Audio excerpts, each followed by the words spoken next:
السلام علیکم ورحمۃ اللہ وبرکاتہ۔ اللہ کا ذکر کرتے رہا کرو، چاہے گھر میں ہو یا راستے میں۔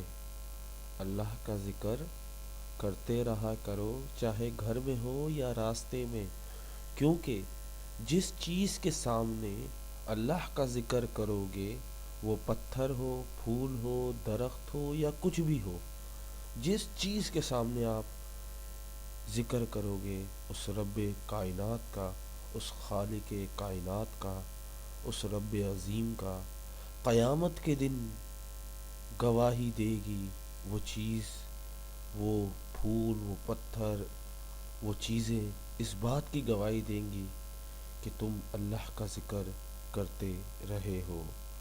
یا اللہ، تیرا یہ بندہ تیرے ذکر میں مشغول رہتا ہے۔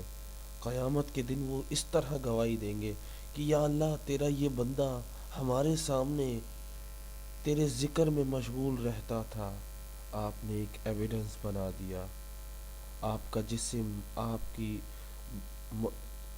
آمنے سامنے موجود ہر چیز اس بات کا ذکر، اس بات کی گواہی دے گی کہ آپ نے ذکر کیا۔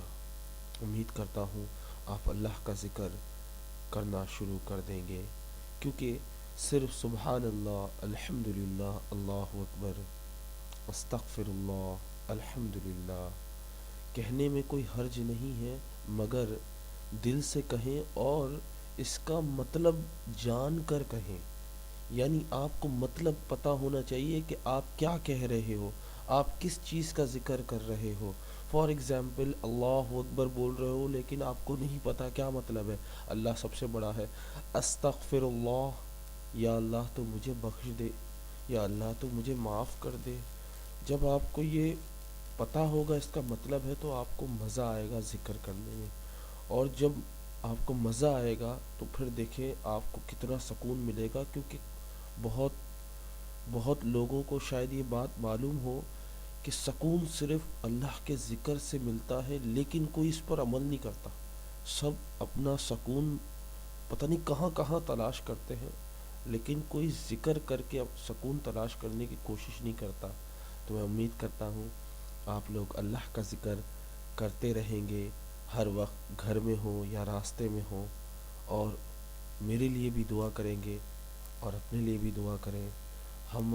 ہم گناہ گار لوگ ہیں، اللہ ہمیں بخش دے، اللہ ہمیں معاف فرما دے، اللہ ہمارے ماں باپ کو بخش دے اور ہمارے ماں باپ اور ہمیں معاف فرما دے۔ آمین ثم آمین یا رب العالمین۔